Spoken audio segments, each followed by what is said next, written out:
Хөлрөөгүйгч өөрийгөө барьж өгчээ.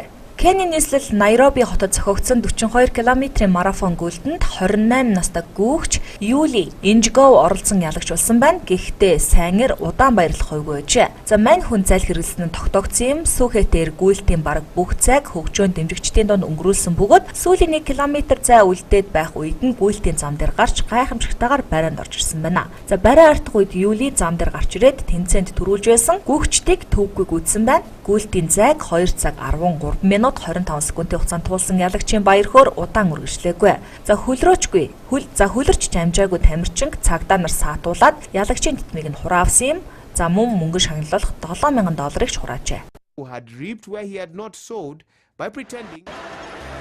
Хонконг иргэдийн 31.8% нь их газрын хятадуудад дургүй гэсэн мэдээлэл байна. Сүүлийн хэдэн жилд Хонконгийн оршин суугчид их газрын хятадуудад таагүй хандаж эхэлсэн. Тэдний чиг хандлага нь Япончуудад илүү найр тавьж байна. Хонконгийн оршин суугчдын 31.8% нь их газрын хятадын оршин суугчдад дургүй гэсэн судалгаа гаргасан байна. 2007 оноос хойш Хонконгод иймэрхүү хандлагатай оршин суугчдын тоо өссөн нь судалгаагаар ажиглагдж байна. За их газрын хятадууд Хонконгоос нөөцрөөс шавхаавч хүүхдийн хүнс хоолоос аваад үл хөдлөх хөрөнгө хүртэл бүх төрлийн бараа таварын үнийг нэмэгдүүлж байна гэж санал асуулгад оролцогчдын үлэмж хэсэг нь үзэж байна.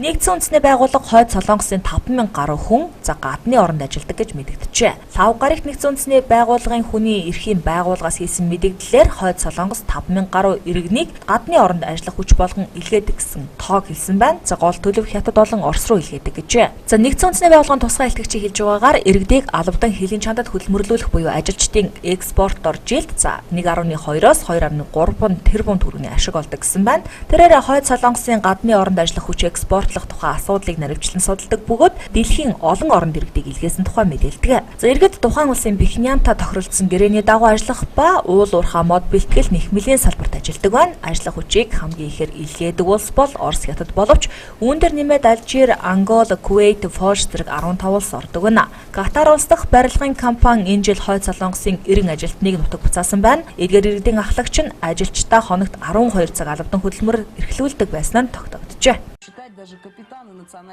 Политика «Одна семья, один ребенок». Нэг хүүхэд бодлогын улмаас хятадд хүйсний тэнцвэртэй байдал алдагдаж эрчүүдийн эзлэх хувь ихсжээ. Засгийн газраас зөвшөөрсөн ганц хүүхэд хятад хос хүү байлгахыг илүүд үздэг бөгөөд гал голомтоо сахиулах эд хөрөнгөө үлдээх хүү биш, охин бол хий хөвлөд байхад нь устгахчдаг гэж байгаа. За иймээс нэг эмэгтэйд оногдох эрчүүд нэгсэж үүнийгээ дагаад нийгэмд олон сөрөг үр дагавар гарч ирсэн байна. Түүнчлэн хятадд хомсдож эхэлсэн эмэгтэйчүүд нь хот газрыг илүүтэй бараадах болсноор хөдөө орон нутагт эмэгтэй хүн бараг үзэгдэхээ байж орон нутгийн эрчүүд хүнд байдалд орсон тухай тус улсын нэгэн эрдэмтэн хятадын сургуулийн профессор мэдэгдэжээ. За эхнэртэй эрчүүдийг эхнэргүй залуучуудад эхнэрээ хуваалцах санал тавьсан нь тус улсад нэлээд шууган тариад байгаа юм байна.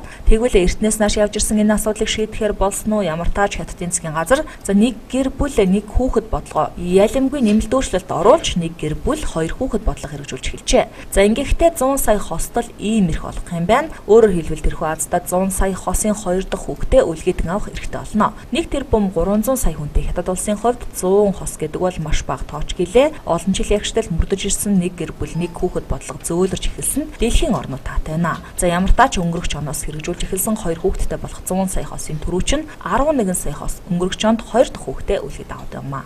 Женщины, которые пойдут на такой шаг, будут